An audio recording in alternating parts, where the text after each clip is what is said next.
Hi, tell me about your strengths. I'm hardworking, punctual, and a team player. ये वो common और unimpressive answers हैं जो अक्सर कैंडिडेट्स देते हैं। रिक्रूटर्स इस तरह के आंसर से इम्प्रेस नहीं होते। तो फिर किस तरह जवाब देना चाहिए?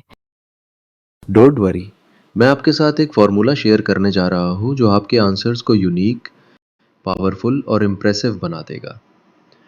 इस फार्मूला की मदद से आप कॉन्फिडेंस के साथ अपनी स्ट्रेंथ्स को किसी भी इंटरव्यू में एक्सप्लेन कर सकेंगे। इस वीडियो में आप सीखेंगे रिक्रूटर्स ये सवाल क्यों पूछते हैं, कौन सी स्ट्रेंथ्स सिलेक्ट करनी चाहिए और कैसे करनी चाहिए। स्ट्रेंथ स्टेटमेंट बनाने का फॉर्मूला एग्जाम्पल्स के साथ। रिक्रूटर्स ये सवाल क्यों पूछते हैं? Recruiters are not asking this to trick you. वो असल में दो चीजें देखना चाहते हैं। First, how self aware you are. Self awareness आपकी पर्सनालिटी का एक अहम पहलू है। जब आप अपनी स्ट्रेंथ्स को जानते हैं तो ये आपकी मैच्योरिटी को शो करता है। सेकंड, क्या आपकी स्ट्रेंथ्स उस जॉब से मैच करती है, यानी जिस रोल के लिए आपने अप्लाई किया है, क्या प्रैक्टिकली आप अपनी स्ट्रेंथ्स उस रोल में यूज़ कर सकते हैं या नहीं। ये सवाल असल में एक अपॉर्चुनिटी होता है जहां आप अपनी मैच्योरिटी और कॉन्फिडेंस दिखाते हैं। Now let's see how and which strengths should be selected. अक्सर करियर काउंसलर्स ये कहते हैं कि जॉब डिस्क्रिप्शन में जो स्ट्रेंथ्स लिखी होती हैं उन्हें पिक करो, लेकिन जॉब डिस्क्रिप्शंस अक्सर जेनेरिक होते हैं और मिसलीडिंग भी हो सकते हैं।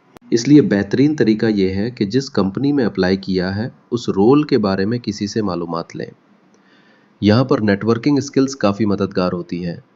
अगर ये मुमकिन नहीं हो तो ट्रांसफरेबल स्किल सेलेक्ट करें जो हर रोल में काम आती हैं, जैसे communication, problem solving, leadership, adaptability, critical thinking, time management. Avoid technical skills अगर वो जॉब रिक्वायरमेंट नहीं है। फॉर एग्जाम्पल, अगर एक्सेल की स्किल ज़रूरी है तो ठीक है, अदरवाइज़ उसे स्ट्रेंथ ना बनाएं। टेक्नोलॉजी जल्दी ऑब्सोलीट होती है और रिक्रूटर को लग सकता है कि आप नए टूल्स अडॉप्ट नहीं करते, जैसे कि AI based tools. Do not lie. अगर कोई स्ट्रेंथ आप में वाकई नहीं है तो उसे क्लेम ना करें। फोकस उस स्किल पर करें जो सच में आपकी स्ट्रेंथ है।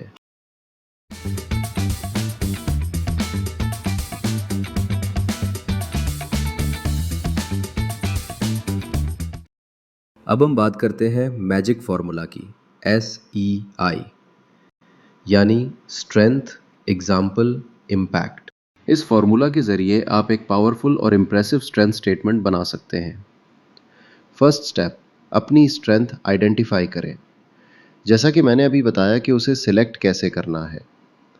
सेकेंड स्टेप, एक रियल एग्जाम्पल दें अपने लास्ट या करंट रोल से। थर्ड स्टेप, इम्पैक्ट एक्सप्लेन करें, यानी इस स्ट्रेंथ का क्या रिजल्ट आया। आइए देखते हैं कि इस फार्मूले को पब्लिक स्पीकिंग की स्ट्रेंथ पर कैसे अप्लाई किया जा सकता है। One of my strengths is public speaking. Just last week, I presented our new customer service portal to a client, and they signed up immediately. ये एक पावरफुल और इम्प्रेसिव तरीका है अपनी स्ट्रेंथ एक्सप्लेन करने का। मैं आपको सजेस्ट करता हूँ कि इस फार्मूला को यूज़ करते हुए आप कम से कम 3 स्ट्रेंथ्स प्रिपेयर करें और इंटरव्यू के हिसाब से किसी एक को डिटेल में एक्सप्लेन करें।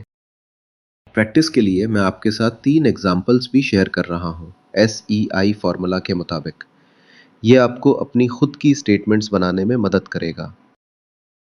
मुझे पूरी उम्मीद है कि अगर आप ये फार्मूला यूज़ करेंगे तो रिक्रूटर आपको एक कॉन्फिडेंट, ऑथेंटिक और ग्रोथ माइंडेड कैंडिडेट समझेगा।